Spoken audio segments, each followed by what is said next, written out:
할렐루야. 살롱으로 인사를 드리며 오늘은 2025년 7월 첫째 주 수요 기도의 밤이 되었습니다.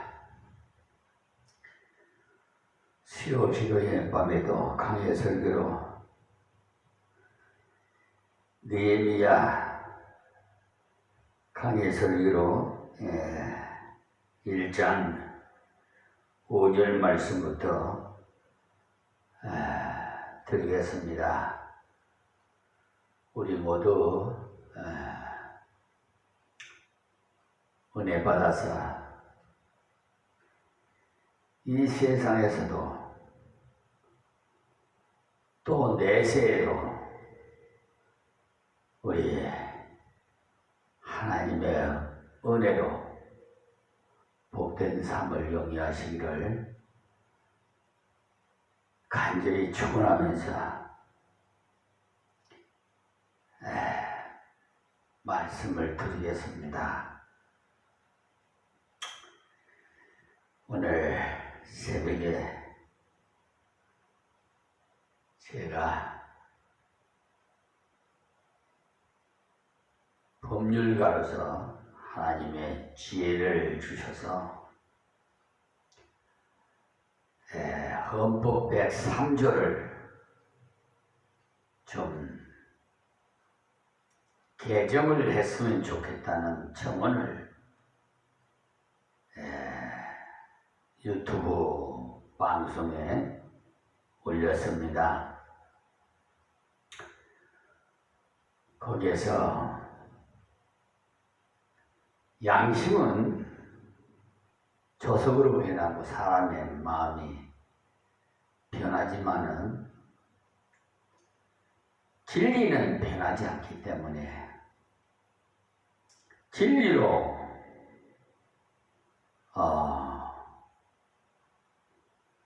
단독으로 심판한다고 이렇게 헌법과 법률에 의해서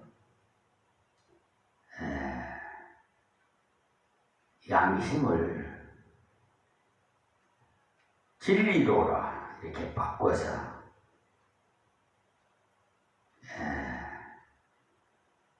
개정해 주셨으면 좋겠다고 청원을 올렸는데 여러분의 뜻은 어떠하신지요? 지금 많은 분들이 시청하시고 계시는 것 같아요. 그런 걸 보면은 관심이 있다는 거겠죠. 자, 그러면 느헤미야 강의 설교로 1장 5절 말씀드립니다. 가로되 하늘의 하나님 여호와 크고 두려우신 하나님이여, 주를 사랑하고 주의 계명을 지키는 자에게 언약을 지키시며 긍휼을 베푸시는 주여 간구하나이다. 아멘. 제가 항상 말씀을 드립니다마는 기도를 할 때는 기도 내용보다도 더 중요한 것은 내 기도를 받으시는 분이 어떤 분이시라는 그분에 관한 신앙 고백이 더 중요합니다. 내가 기도의 대상을 바로 알고 바로 믿고 기도해야 그 기도가 정말 상달이 된다는 말씀입니다. 그저 내용만 순서대로 적어서 나열한다고 해서 되는 것이 아닙니다. 그런 것을 예수님께서도 기도할 때 이방인과 같이 중언부언하지 말라. 저희는 말을 많이 하여야 들으실 줄을 생각하느니라고 마태복음 6장 7절에 말씀하셨어요. 흔히 기도하는 것을 보면 계속해서 똑같은 소리를 자꾸 하면서 지성이면 강천이라고 하면 되라고 생각하는데 어느 분은 주기도문을 100번을 하니까 응답이 오더라고 이런 말을 하는데, 그런 말에 미혹당하지 마세요.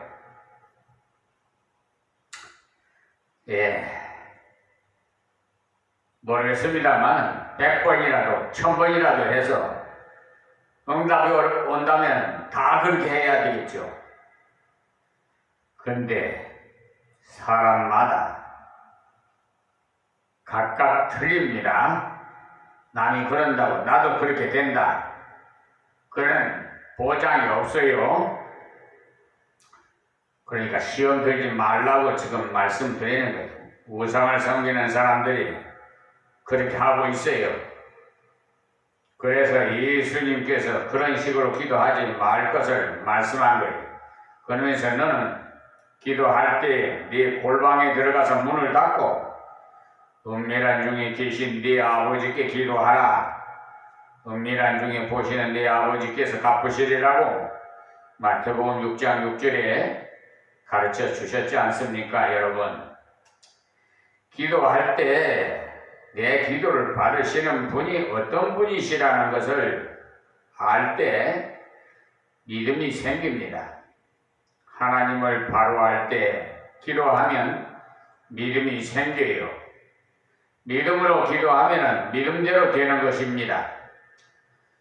그리고 하늘의 하나님이라는 이 말씀 조금 경각심을 좀 가져달라고 제가 좀 자세히 좀 말씀을 드리겠습니다. 영어로는 하나님을 골드로, 하느님도 골드로 이렇게 되어 있지만은 우리 국어에는 하느님과 하나님의 그 개념이 달라요. 그러니까 여러분 흔히들 뭐 인사할 때 소천하신 분이 예수 믿고 소천하신 분의 그 가족들이 그 친지들이나 인사할 때 오고 가는 대화 중에 하늘나라 가셨어요, 이런 분이 많아요. 하늘나라 가셨다고요? 이건 잘못된 것을 제가 지목해서 가르쳐 드리는 것입니다. 그러니까 좀 유념해 주시고 앞으로 이제 그런 경우에는 하늘나라의 천국에 가셨습니다라고 명확하게 말씀하세요. 네?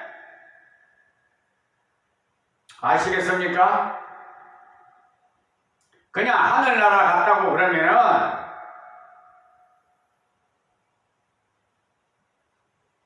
하나님께서 태초에 천지를 창조하시니라.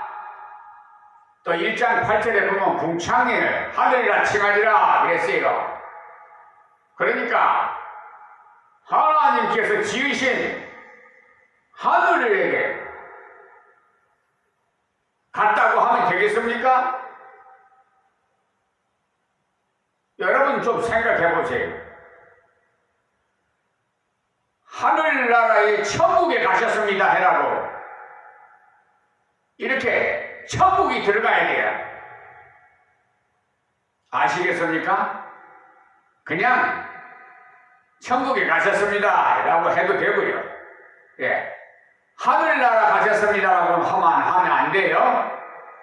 좀 여러분에게 좀 확실하게 그 개념을 아시라고 말씀드리는 거니까 우를 범하는 일이 없도록 하십시오. 하늘은 하늘 신 우상이에요. 아시겠어요?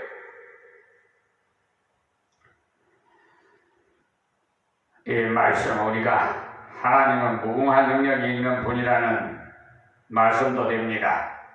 전능자를 말하는데 하늘을 다 지배하시는 분이시다니까.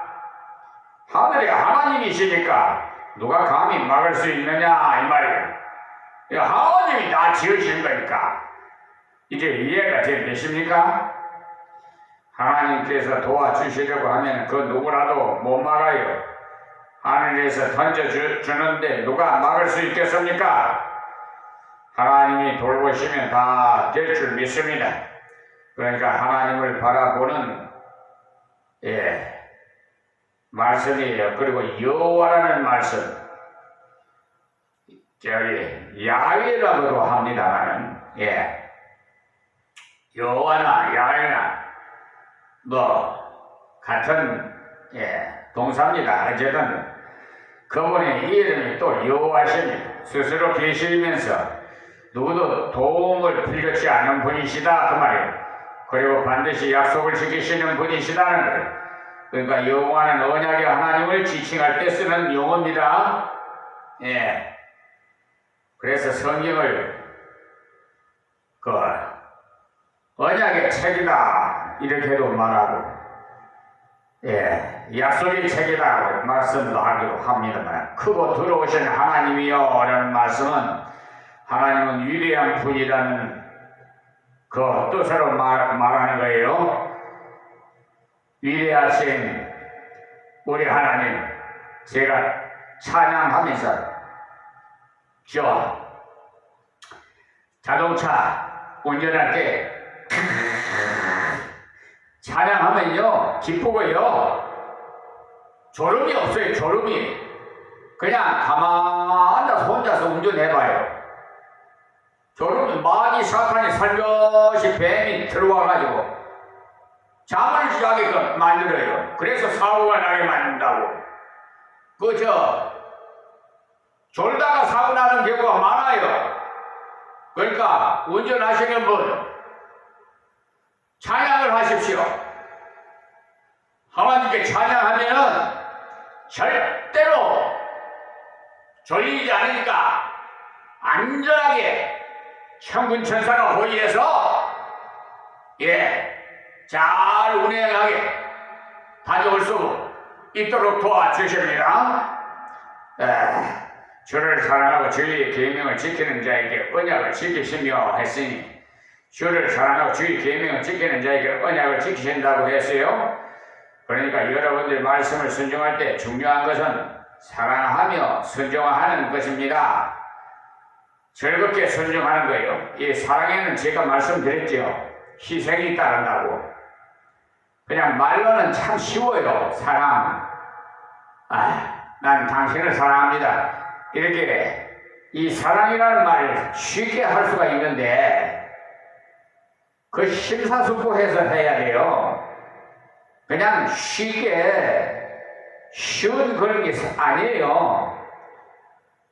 희생할 수 있으면 사랑합니다라고 하세요.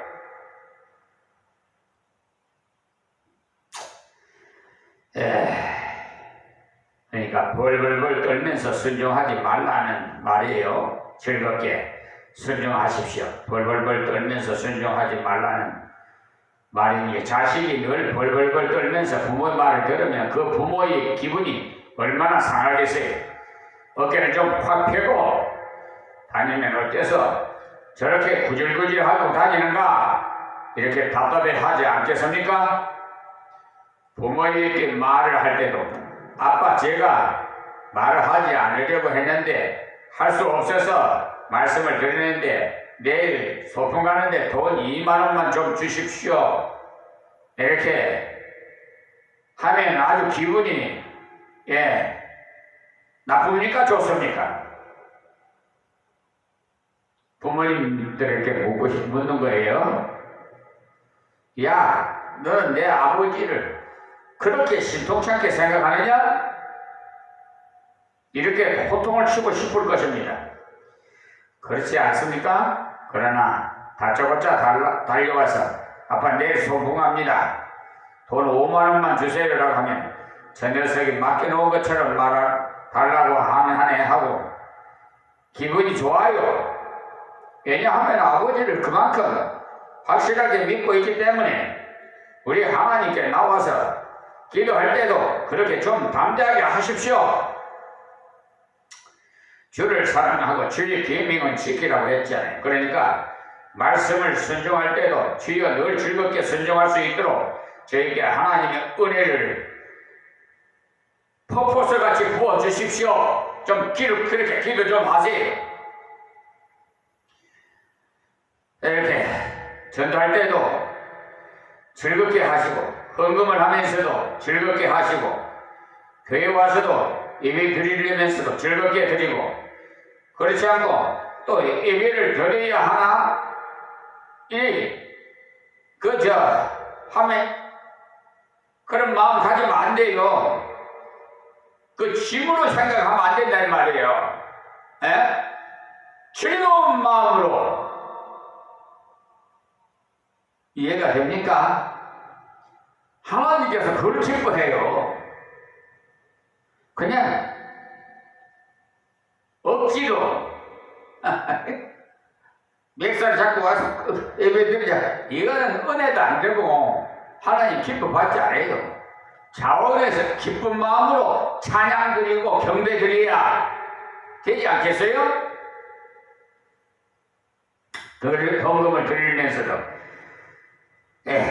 하나님께서 그런 예배를 드리러 오는 자들은 들어오지 내가 오는 것을 좋아하지만 짜증을 부리고 짐으로 느끼는 자는 문을 닫아버려요.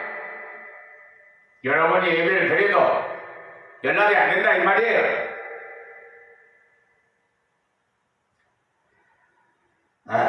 그것은 하나님이 얼굴에 먹칠을 하는 것이라고 했기 때문에 하나님께 경배하려 오면서 오늘도 말씀을 받고 찬송을 부르고 기도하면 하나님 은혜를 주시리라 이렇게 생각하면서 예배 시간을 기다리고 빨리 오고 싶어서 오는 자를 하나님께서 복을 주실 줄 믿습니다. 할렐루야. 틀림없어요. 순종을 하되 즐겁게 살아가면서 순종하는 사람에게 성경에 약속한 모든 언약을 지켜주십니다. 그러니까 구하면 주시고 찾으면 찾게 되고 두드리면 열리게 된다는 언약이 다 이루어지는 것입니다. 울며 씨를 뿌리러 나가는 자는 정령 기쁨으로 그 땅을 가지고 돌아오리라고 시편 126편 6절에 말씀이 다 이루어지는 것입니다. 그게 다 언약이에요. 느헤미야가 여기서 먼저 하나님 어떤 분이라는 것을 말씀하십니다. 하나님은 너무 위대한 분이라고 그리고 사랑하면서 순종하며 언약을 지켜서 얼마나 좋으신 분인 줄 얼마나 나를 사랑하시는 분이신 줄 깨닫게 해주시는 분이라는 말씀이에요. 공의를 베푸시는 주여 간구하나이다. 그러니까 공의를요 베푸신다는 말은 우리들이 자격을 보고 받아주시는 것이 아니라 이 말이에요. 공의이 뭐냐? 사랑하는 하여서 불쌍히 여기는 것을 공의라고 합니다. 하나님 우리를 너무너무 사랑하시는데 우리는 너무너무 부족해. 그렇기 때문에 하나님께서는 저 부족한 것을 내가 채워주리라. 저 부족한 것을 내가 존귀하게 만들어주리라고 하신 겁니다. 그렇기 때문에 우리는 기도할 때마다 자격이 아니고 궁의름을 알아야 돼요. 내가 감히 하나님께 아랠 자격이 있습니까? 자격이 없기 때문에 예수님의 이름으로 기도하는 거죠. 나는 자격이 없지만 예수님은 자격이 있기 때문에 은행의 저축을 하나도 해놓지 않은 사람이 은행에 가서 돈 500만 원을 달라고 해봐야 아무도 주지 않아요. 그렇지만 10억을 은행에 넣어놓은 사람들 그 사람에게 2억을 찾아서 쓰라고 도장을 찍어주면서 비밀번호까지 가르쳐 주었다면 청구하기만 하면 대번 줘요.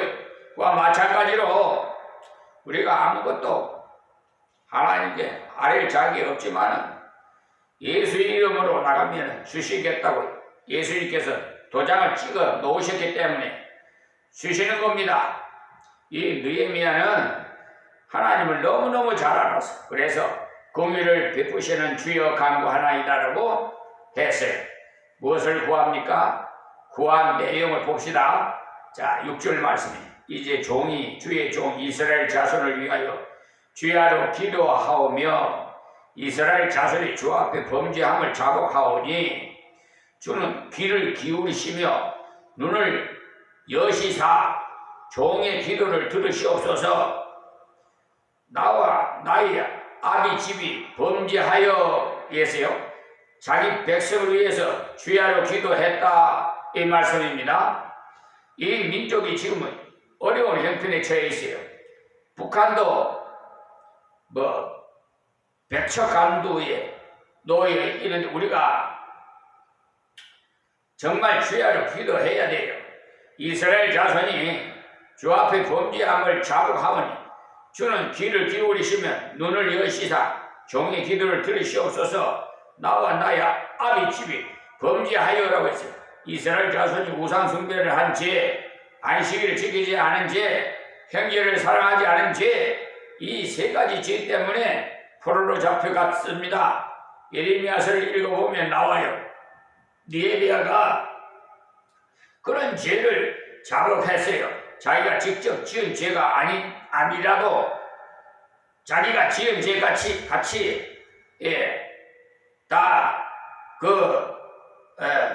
백성들을 위해서 대표로 그렇게 기도했다 이 말이에요. 그러나 민족을 대신해서 하나님께 나가서 마치 자기가 죄를 지은 것처럼 자백하는 이 느헤미야의 기도를 우리 모두 본받읍시다. 특별히 지도자들은 더욱 이래야 돼. 히브리서 13장을 한번 열어보세요. 교회를 지도하는 자를 잘 따르라고 하면서 하신 말씀이 나오는데 너희를 인도하는 자들에게 순종하고 복종하라. 저희는 너희 영혼을 위하여 경성하기를 자기가 회개할 자인 것 같이 하느니라. 저희로 하여금 즐거움으로 이것을 하게 하고 근심으로 하게 말라. 그렇지 않으면 너희에게 유익이 없느니라고 히브리서 13장 17절에 말씀하셨으니까 여러분 잊지 마시고 여러분들이 지도자들을 위해서 담임 목사를 위해서 기도 많이 해주세요. 그래야 여러분에게 유익이 옵니다. 지도하는 사람이 어떻다고 했어요? 너희 영혼을 위하여 경성하기를 자기가 회개할 자인 것 같이 하느니라고 했잖아요. 여기서 회개라는 것은 죄를 회개하는 것이 아니고 돈을 회개할 때 쓰는 글자입니다. 그러니까 자기가 계산해야 될 것처럼 한다 이 말이에요. 성도가 회개해야 되는데 지도자가 주여 제가 제대로 옳게 못 가르쳐서 저렇습니다. 저 사람을 용서해 주십시오. 저 어려움 당한 사람을 하나님께서 도와주십시오 라고 자기가 계산을 하려는 자세, 정말 올바른 지도자는 다 그래요. 현재의 어려움을 보고 자신이 그를 위해서 하나님께 나가서 기도하면서 하나님 제가 부족해서 그렇습니다 라고 할 수 있는 심장을 가진 사람이 진정한 지도자라는 말입니다. 하나님께서 주신 참 지도자라는 말, 이 느헤미야가 그런 사람이에요. 그러니까 우리가 다 본받자 이 말입니다. 주를 귀를 기울이시며 눈을 여시사 종의 기도를 들으시옵소서. 나와 나의 아비 집이 범죄하여라고 했어요. 나도 부족하고 우리 가문도 부족하고 다 부족합니다라는 말이에요. 자, 7절 말씀에 주를 향하여 심히 악을 행하여 주의 종 모세에게 주께서 명하신 계명과 율례와 규례를 지키지 아니하였나이다. 보십시오. 주의 계명 중 제일 중요한 계명이 뭐예요? 1, 2, 3, 4 계명이 무엇입니까? 내 앞에 다른 신을 두지 말라는 명령 아니에요? 하나님을 바로 섬기라는 말씀이에요. 근데 우상 숭배를 했으니 어긴 거죠. 그 다음에 내 부모를 공경하라고 하는 것이고 내 이웃을 내 몸같이 사랑하라는 것이고 그런데 행위를 도와주지 않았고 그러니 그 계명을 다 어긴 것 아니겠어요? 예? 그 다음에 안식일을 기억하여 거룩하게 지키라고 했는데 안 지켰잖아요. 그래서 포로로 잡혀가서 그렇게 고생했고 남아있는 사람들도 전부 다 그것 때문에 그렇게 고생하게 된 신세가 됐어요. 그래서 그것을 하나님께 내놓고 하나님, 우리가 하나님의 말씀을 순종하는 것이 부족했습니다. 죄를 지었습니다. 이렇게 고백하고 자복하고 일치를 해야 해요. 자, 8절 말씀입니다. 옛적에 주께서 주의 종 모세에게 명하여 가라사대 만일 너희가 범죄하면 내가 너희를 열국 중에 흩을 것이요. 참 무서운 말씀이에요. 하나님께서 이렇게 말씀하셨을 때 이것에 대해서 한번 찾아보고 지나가겠습니다. 신명기 28장을 하면 28장이 축복장인데요. 들어가도 복을 받고 나가도 복을 받는다는 내용입니다. 그러나 사실은 14절까지는 복에 대한 내용이에요. 보통 거기까지만 읽고 뒤에는 잘 읽지 않기 때문에 신명기 28장이 뭐 축복장이라고 생각하는데 알고 보면 축복과 저주의 장이에요. 1절을 보시면은 내가 네 하나님 여호와의 말씀을 삼가 듣고 내가 오늘날 내게 명한 모든 명령을 지켜 행하면 네 하나님 여호와께서 너를 세계 모든 민족 위에 뛰어나게 하실 것이라. 신명기 28장 1절이죠. 되어 있는데 세계 모든 민족 위에 뛰어나게 되려면 복을 받아야 되지 않겠어요? 사람은 별 수 없어요. 미국 사람이나 한국 사람이나 다 복을 받아야 세계 모든 민족 위에 뛰어날 수 있어요. 하나님께서 복을 주시면 뛰어나게 되어 있어요. 네가 네 하나님 여호와의 말씀을 순종하면 이 모든 복이 네게 임하며 네게 미치리니 성읍에도 복을 받고 들에서도 복을 받을 것이며 그 신명기 28장 2절 이하라고 되어 있어요. 네 대적들이 얼마나 너를 치려하면 여호와께서 그들을 네 앞에서 피하게 하시니 그들이 한 길로 너를 치려 들어왔으나 네 앞에서 7길로 도망하리라. 신명기 28장 7절에 말씀하셨어요. 그런데 15절에 가면은 반대가 돼요.